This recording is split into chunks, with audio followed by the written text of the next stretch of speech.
Hey there, and welcome. Today we're going to dive into a topic that so many people navigate every single day, fibromyalgia. Whether this is your own journey or you're here to support someone you love, this is a space for understanding and for hope. So let's get into it. And that quote, it just hits the nail on the head, doesn't it? If you're living with fibromyalgia, you know deep down how true this is. It's not one single thing you can point to. It's this complex web that really does touch everything. We see you, and we're here to try and untangle it a bit, together.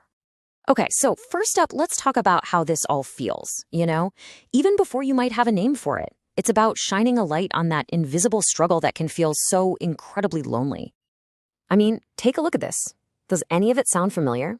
That feeling of being totally swamped by pain that just won't let up. That bone-deep exhaustion that no amount of sleep seems to fix. The sheer frustration when your brain feels like it's in a fog. And maybe the hardest part, feeling like nobody really truly gets what you're going through. That is a heavy, heavy weight to carry. But we can start to trade some of that confusion for clarity. So let's move on and really get to the bottom of it.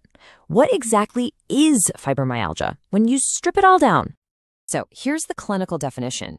It's a chronic condition, which just means it's long-term. It sticks around. The main players here are that widespread pain and tenderness. But, and this is so important, it's also deeply connected to fatigue and major sleep problems. See, it's a whole body issue. And it doesn't stop there. This is where you really start to see the full picture. Beyond that core pain and fatigue, you've got the fibro fog we mentioned, where just concentrating feels like a battle. Then there are sleep disturbances, digestive issues, and the huge emotional toll of anxiety and depression, which are so often part of the package. It shows you just how much this can impact everyday life. So you might be wondering, who does this typically affect? Well, the truth is, anyone can develop fibromyalgia, but the research shows it's much more common for certain groups. It's more often seen in people assigned female at birth, it's more prevalent after the age of 40, and having a family history or another chronic condition like arthritis can also raise the risk. Okay, can we just pause on this one for a second? Because this is huge. For anyone who has ever been dismissed or made to feel like their pain isn't real, please hear this. Fibromyalgia is a real, recognized medical condition. It is not imaginary, and it absolutely deserves serious, compassionate attention and care. Period. So understanding is one thing, but action is another. What can you actually do? This brings us to the really empowering part, building your own management toolkit. This is all about taking back some control and finding proactive ways to improve your quality of life. Think of this as your 5-point action plan. Number 1, build your team. You need a doctor who listens and works with you. 2, stay active. We're talking gentle, low-impact stuff like walking or yoga. Movement is medicine. 3, manage stress because we know it's a huge trigger for flare-ups. 4, get that rest. Prioritizing sleep is non-negotiable. And number 5, and this one is so important, connect with other people. You don't have to do this alone.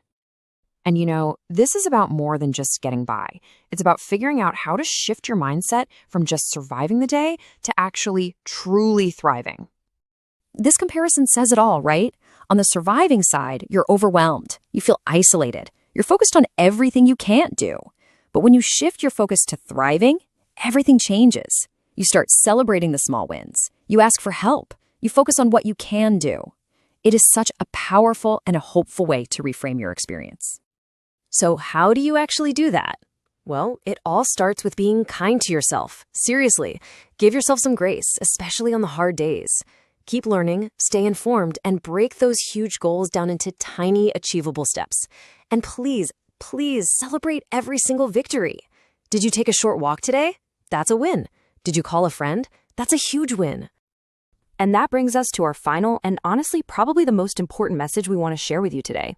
It's all about hope and knowing you're part of a community. I really want this to sink in. This condition, it might be a part of your life, a big part some days, but it is not who you are. You are so much more than your diagnosis. You have passions, strengths, a whole story that is bigger and brighter than your symptoms. And here's the thing to hold on to. Hope is very, very real. When you combine that action plan we talked about, the right support, the right treatments, with that powerful, compassionate mindset, a fulfilling and joyful life isn't just a nice idea. It's something you can actively work toward. So let's end right here with this simple but profound truth. Whatever you're feeling, the anger, the frustration, the sadness, the glimmers of hope, it is all valid. And you're not walking this path by yourself. There is a whole community of people who get it. And that really leaves us with one final thought. And this is for everybody, whether you have a chronic condition or not. How can we all do a better job of building a community that's more aware, more supportive, and more compassionate for everyone living with these invisible struggles? That's something for all of us to think about. Thanks for joining us today.